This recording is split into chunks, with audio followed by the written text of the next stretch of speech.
Uši v pozore.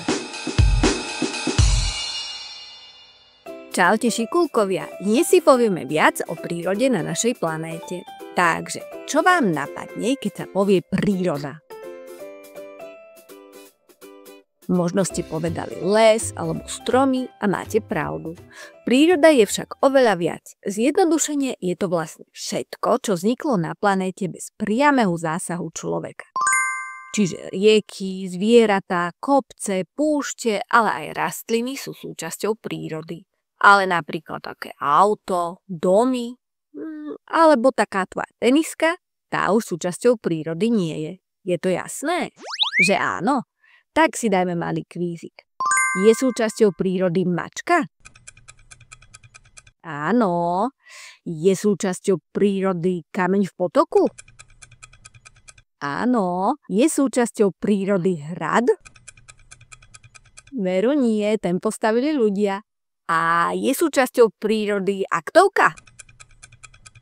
Nie, aj tu vyrobili ľudia. Tak, malý základ máme za sebou a teraz poďme ďalej. Príroda sa totiž rozdeľuje na živú a neživú.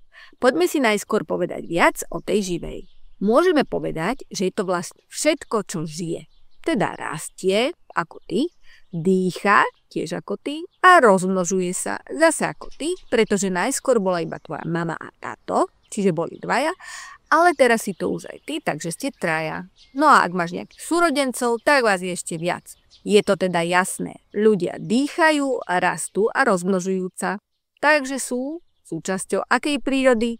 Živej. No a čo ostatné jej súčasti? Niekedy to veru nie je také úplne jednoduché a sú tu aj také menšie chytáky. Tak napríklad to dýchanie. Asi vieš, že ľudia, ako aj mnoho zvierat, dýchajú nosom. To je jasné. Ale čo také ryby, chrobáky alebo stromy, ktoré žiadny nos nemajú? Dýchajú alebo nie? Sú súčasťou živej prírody alebo sú súčasťou neživej prírody? Čo myslíte? Ak ste typovali živú, máte pravdu. Oni totiž naozaj dýchajú, len trochu inak ako my. Napríklad ryby majú po oboch stranách žiabre, ktoré trochu pripomínajú také skryté volániky. Vďaka nim vedia dýchať aj pod vodou. A chrobáky zas majú vzdušnice. To sú také trubičky vnútri ich tela vyplnené vzduchom. Trošku ako také miniatúrne slamky. No a veľmi nenápadne, ale predsa len dýchajú aj rastliny. A to všetky. Od tej najmenšej kvetiny až po ten najvyšší strom. Dýchajú cez svoj povrch, napríklad cez listy. Čiže je to podobné, ako keby človek miesto nosa dýchal svojou kožou na rukách alebo na nohách. Ďalším znamením, ktoré odlišuje živú a neživú prírodu, je rozmnožovanie. Ľudia majú deti, psi majú šteniatka, sliepky, ale aj ryby či hmyz skladú vajíčka, z ktorých sa môžu vyliahnuť mláďatá. Rozmnožujú sa aj rastliny vďaka semenám. Ak padnú na úrodnú pôdu, vyrastie nová rastlina. Živá príroda zároveň časom rastie. Deti sa postupne zmenia z bábätka na dospeláka, z malého mačiatka sa stane mačka, zo semien vyrastú trávy, kvety, kríky a stromy. Živá príroda zároveň potrebuje na tento rast a život energiu. Preto ľudia aj zvieratá jedia a pijú. A čo myslíte, jedia aj rastliny? Veru áno, aj keď trocha inak ako my. Výživu si berú väčšinou zo zeme a potrebujú aj vlahu. Vidíte to v lete, keď je veľmi teplo a nepolejete záhradu, tak niektoré kvety môžu vyschnúť. Čiže si to zopakujme. Čo dýcha, rozmnožuje sa a rastie, je súčasťou živej prírody. Čiže ľudia, zvieratá a rastliny. Neživá príroda tieto veci nerobí.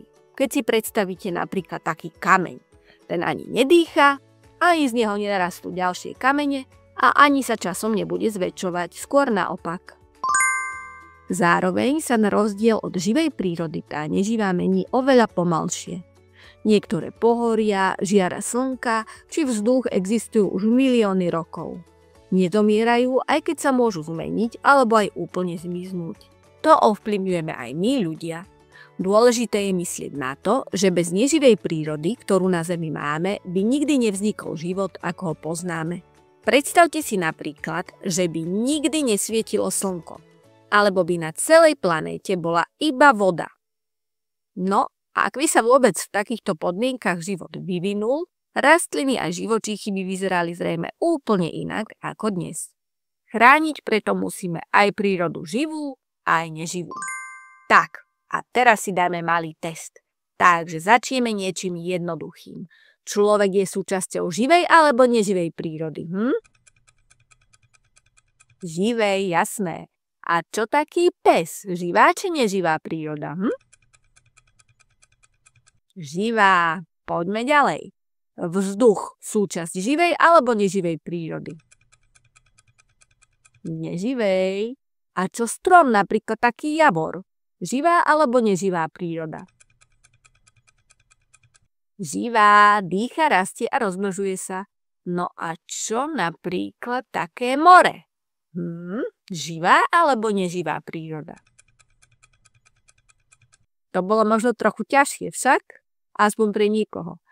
Aj keď sa more hýbe a žije v ňom množstvo živočíchov, samotné more je súčasťou neživej prírody, tak ako jazerá, rieky alebo potoky.